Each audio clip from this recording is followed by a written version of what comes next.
They know for sure that the ultimate truth of life is love. It's connection. It's servitude. It's altruism.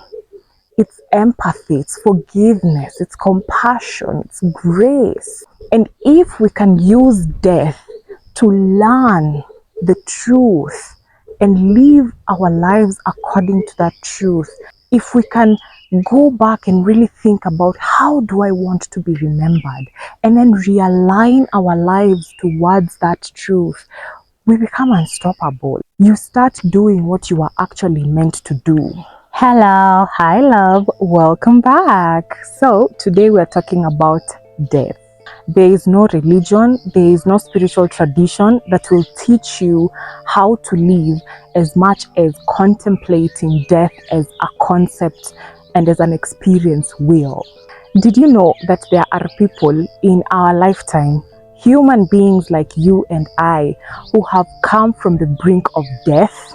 People who were pronounced dead in hospitals and then they came back to physical reality. I have listened to a lot of these experiences and they are fascinating to me. One thing I've learned that has really blown my mind is that death is actually not painful.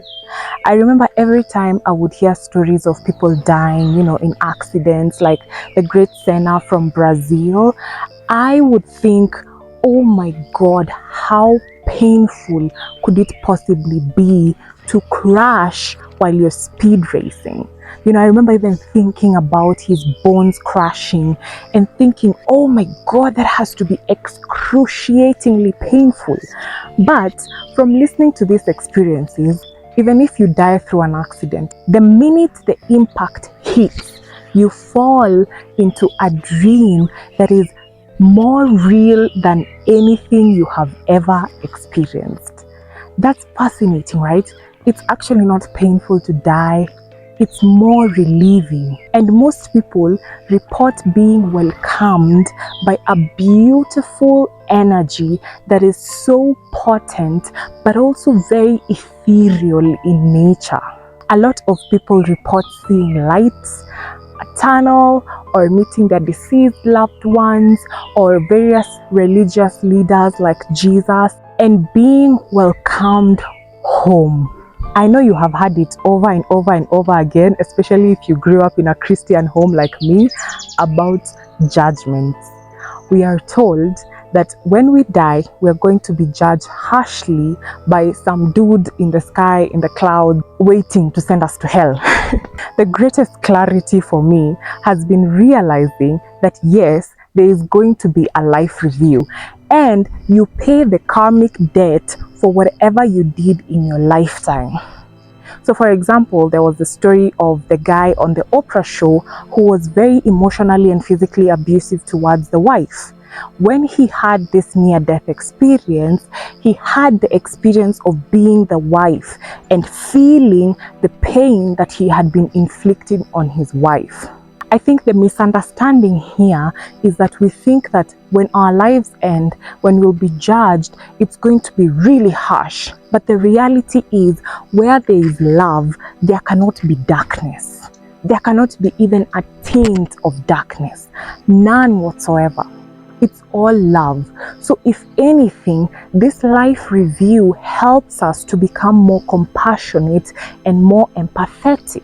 That's why when this guy came back to life, he started to treat his wife better because he understood what it was like to be her.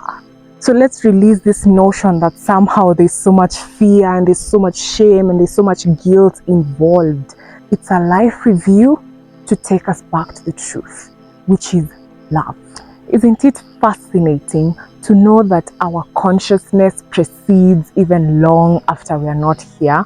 Many scientists believe that consciousness or mind happens in the brain, but we have had these experiences time without number to confirm that our consciousness, the essence, the core of our being, is this ephemeral presence that comes into this body and then leaves and takes on other forms.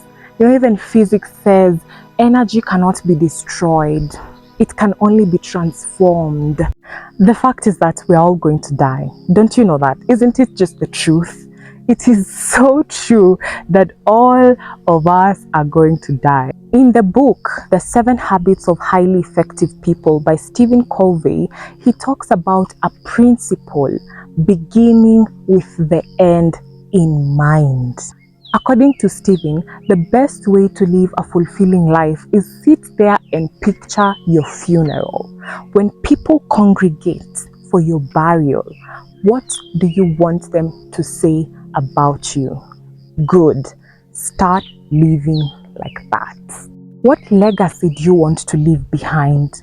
Who do you want people to know you to have been? Contemplate it.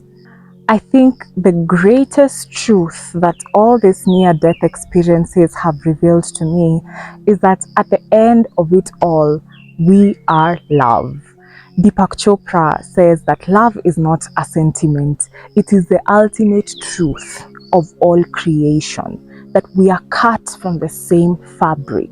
Many of the people who go through near-death experiences and come back to the physical world, they have a very hard time adjusting to the world we have created, because these trivial things of the world no longer bother them.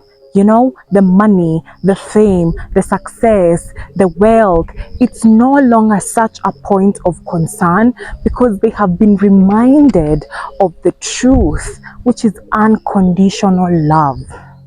Many of these people report coming back with such high levels of empathy and compassion and connectedness and healing. Death is the greatest spiritual teacher. Nothing will teach you more.